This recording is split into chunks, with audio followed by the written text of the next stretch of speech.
Hello there, this is Adam from the Innocent System, and today I want to talk to you guys about what does it feel like to switch when you have dissociative identity disorder. What does it feel like to have a switch? Now, each system is different when it comes to DID or dissociative identity disorder. Some switch systems can switch rapidly, which is known as a rapid switch. Now, a rapid switch is usually when you are switching between alters at a fast rate of speed or time. Like for instance, if you are having a stressful day, or sometimes just even a memory may pop up that causes your system to feel overloaded, you may rapid switch. Now, rapid switching can be very, I would say disruptive. That's the best word I can think of when it comes to rapid switching. Because it's like, you switch from one altar, it's like, boom. You switch to another altar, it's like, boom. It's almost like you're like constantly switching. It's almost like if someone had you in a video game and they put you on fast forward and you're just going through the levels of the game, it kind of feels like that when you rapid switch. And so have we rapid switch? Absolutely. Do we like it? No. Those kind of switches can be very difficult, and because headmates are kind of being thrown to the front of the car view. If you use the car analogy of driving a car and the person driving the car is the one that is fronting, imagine driving a car for like 5 seconds, getting thrown off the front seat of the car, someone else being placed in that seat, and they driving the car for 5 seconds, they get thrown out of that seat, another person takes over, and now they driving the car. It's very, very chaotic. Now, that's not fun for any system to deal with, of rapid switching.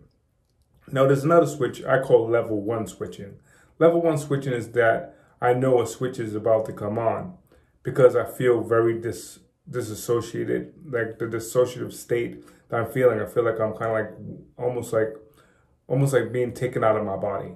And that's what I call a level 1 switch, when I feel like I'm about to be taken out of my body. And how does it feel like?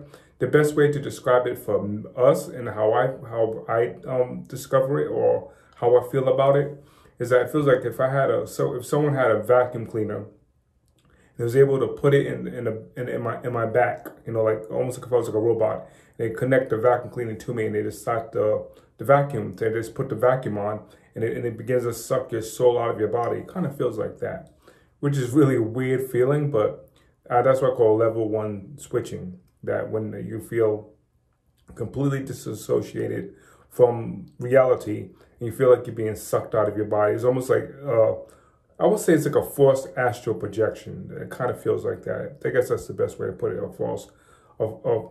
forced astral projection. And now a level 2. A level 2 switch, I think to me is a more difficult switch. That's when a switch can last for hours on end. Like, that someone wants to front, but they're like creeping slowly to the front seat of the car. And so you're waiting, you're like, come on, because you really want the switch to happen, because it's so disruptive, because you feel so disassociated that you really want the switch to happen, to get over with, so that you can possibly get back to the front. But those switches, some of them can last long. I have switches that lasted 24, 48 hours, and it sucks, because it just takes a long time for your brain to switch over to another headmate. And so it's kind of like watching a movie in slow motion, and it sucks. Now, when you switch, what happens? Where do you go? You may ask that question. But where do I go? Well, it depends on the switch. If it's a level 1 switch, or even sometimes a level 2 switch, or even a rapid switch, it all depends. My experience is that if it's a switch where I'm co-con or co-conscious, those switches are I kind of tend to like those switches better, because when you're co-conscious, at least you can see what is going on, and you can even participate sometimes with the driver. Like you're like in the front seat too, so if you're on the passenger side, and so you can still kind of like interact with the driver. You can actually have input what you want to tell the driver, and so to me, co-consciousness is amazing. I love it. Co-fronting, which is a little bit different than co-conscious.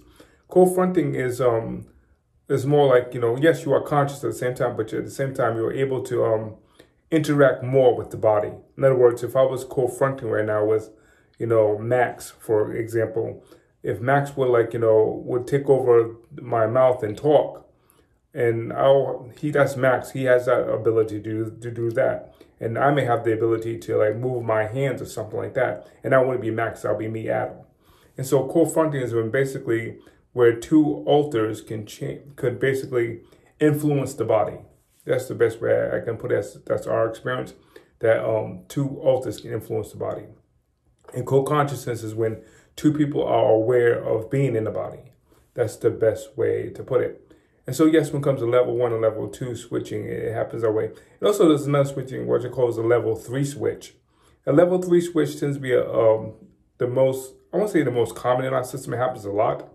And it's when you switch and you completely black out. Like you have no clue what the other alter did, said when they were fronting. Now, that happens to us when we do a level 3 switch. In a level 3 switch, I don't mind it. But at the same time, I don't like it, because if an alter did something in the level 3 switch, I had no clue what they did because there was no consciousness, there was no co-fronting.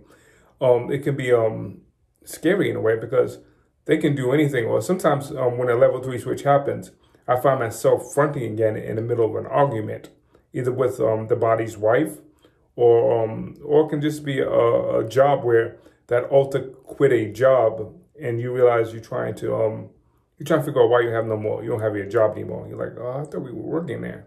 And the altar's like, oh, we quit. And you didn't know the altar quit the job because you were not fronting at that time, because it was a level 3 switch. If it was level 1 or 2, where you was more co-conscious with that, it would have been a lot different.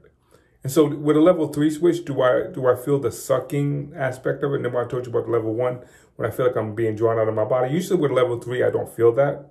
With level 3, I usually feel, I don't feel nothing. I feel like, I guess it's almost like if someone would knock you over the head with a baseball bat, like I'm just out. And I do get a headache when the level 3 switches. I do get headaches when it comes to level 3 because I feel like I was knocked out. And so I would say with level 3 switches, they are the most intense switches. But for me, I prefer level 1 or level 2 when it comes to switches.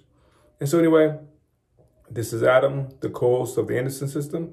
And hopefully this has helped you out if you are a system. And if you are a system, please leave a comment about how your experience is with switching when it comes to your alters. Every system is different. There's no right or wrong answer. Thank you very much. Bye-bye.